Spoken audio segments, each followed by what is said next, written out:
Uh-oh. The most divisive and debated aspect of the Sonic movies is their humor. You know, actually, most people probably don't give a shit, but I do! I need scientific research on how funny this movie is, damn it! Which is why I'm doing the YouTube copyright strike speedrun. There'll be 3 categories: funny, meh, and unfunny. With this scientific bar graph, we will determine the objective, unarguable funniness of the Sonic movie. Now, obviously, we don't know exactly what classifies as a joke. I mean, does that include one-liners? References? Who knows? This is completely unrelated to the rest of the video, but I find it funny how fmovies.org is a higher quality version of this thing than Netflix. So in total, I counted about 153 jokes in the movie, which, trust me, is quite low for a comedy film. To be fair, I didn't always include one-liners or quips from the characters, but specific moments where I knew the writer's intentions were for the viewer to laugh, I added one to the counter. Okay, maybe it was just me laughing at this scene specifically, but I want to quickly talk about which characters in the movie I think influenced this graph specifically. Now, Wade's definitely the most notable character when it comes to the comedy aspect of this film. This guy has some of my favorite lines in the whole damn thing, and I honestly don't know how to feel about that. It was obviously the comedic relief character, meaning when he's on screen, you're probably gonna get a joke coming. He's just like me, but honestly, he has some genuine laugh-out-loud moments. What was the first thing he said to do? Right. Relax. Same thing goes with Rachel. I mean, I've heard people say the crowd genuinely laughed when she was on screen. She has no character development whatsoever. She just shits on Tom from start to finish, and then Tom gets his revenge by letting Sonic drive her car. I don't think I need to tell you that she's a great addition to the movie. Now, Sonic's humor simply comes from making references constantly all the time. It never stops. God help me. I mean, I understand why he would make them. You know, he's been a nerd for like, what, 10 years? He's just like me. But it just comes off as forced, in my opinion. Especially when they just come out of nowhere without setup and add nothing to the scene. Can you believe Amazon is gonna deliver packages with these things? I read that in the news! There's a side to this character tried to caught me by surprise though, and it was Sonic misquoting famous movie lines. Turns out with great power comes great power-hungry bad guys. I like this because it only turns into a joke that catches you by surprise when you know what the reference is. Otherwise, it's just another line that Sonic says. Think the celebrity jokes from Penguins of Madagascar. Nicholas Cage them.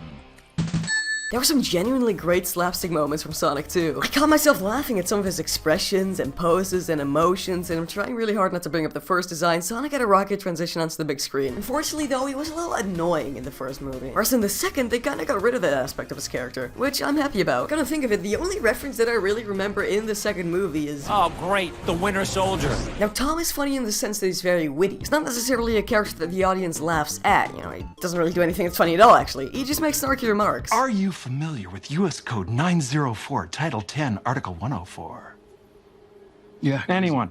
His interactions with Robotnik specifically are great. Like, I love his refusal to take him seriously. Hey, hooray for me then, huh? No, because you're about to become the bully with the straw. It also helps that James is just a fantastic actor. I mean, he makes every sentence sound like it naturally came out of his mouth. He isn't really playing a character, more so a human. Like, he feels like an actual person here. So any kind of over-the-top joke would feel unnatural for him. I think they found a good way to give the audience a few chuckles without it detracting from the realism of the character. Now, maybe one of the few people who didn't really get a kick out of Jim Carrey as Eggman. Maybe it's because I didn't grow up on a movie starring him, but he just says normal lines in an over-the-top way. That's all he does.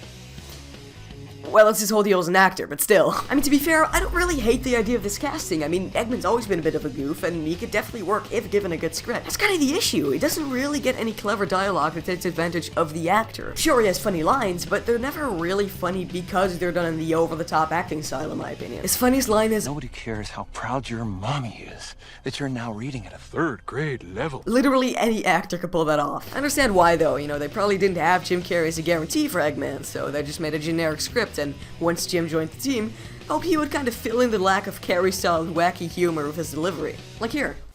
Spence. He's a good man.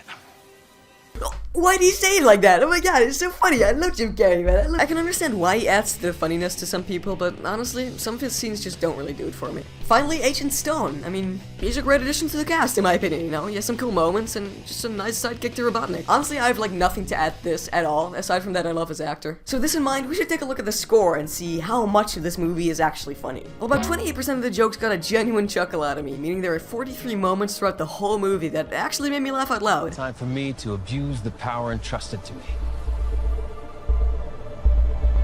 Some of these are just funny interactions between Sonic and Tom, though, since they play off each other pretty well in the movie. And now mine are on top of a pointy building I've only ever seen on your skin-tight t-shirt.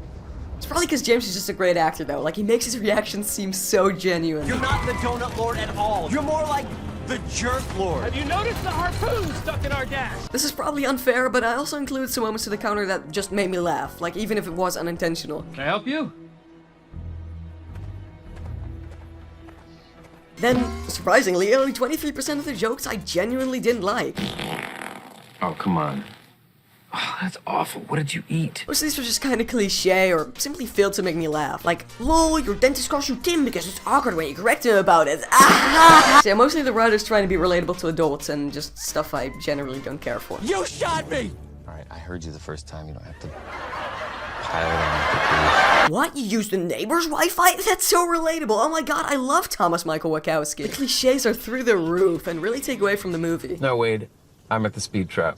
Already? How did you get back so fast? Barbados is in the ocean. This is one of Wade's only unfunny lines, and I'm so mad that he got done dirty even once. Then around 94% of the jokes in the film got no reaction out of me at all. I hope they aren't scanning me with x-rays. I had kind of an embarrassing lunch. I'm surprised how much of the jokes I didn't care for at all. Like, the med jokes take up most of the movie. There's so many joke attempts at this thing that fall flat, it's actually funny. Tell him to stop or I'll pull up his search history. If you don't stop looking at the doctor, he'll take a closer look at I'm not deaf. Like, there's stuff in here where I'm not even sure if it's supposed to be a joke. I can't say for sure, but I think they liked me.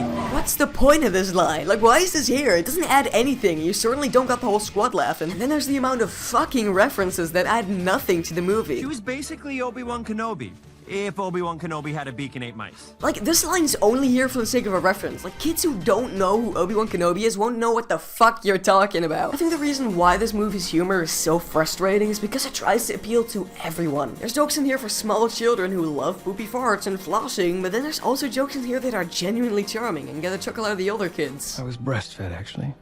Nice. There's even some stuff in here that is specifically there for the adults. I mean, moments where they would go, hey, I recognize my kids doing that, or yeah, I've encountered the struggle as a parent. But the problem with that is that the kids will think the adult jokes are lame, and the adults will think the kid jokes are lame. This means your enjoyment of the movie will really depend on if you focus on the good stuff, or if you focus on the bad stuff. There's so much great stuff about this movie that's so funny and genuinely clever, but then there's also a massive amount of boring, uninspired fart jokes as well. Obviously, this is just my opinion, and the discussion will probably continue on Twitter. But in the end, if you want to win an argument about how funny this thing is, just point towards this scientific research saying the Sonic movie is only kinda funny. And hey, if you enjoy stuff that's only kinda funny, you should check out my other videos.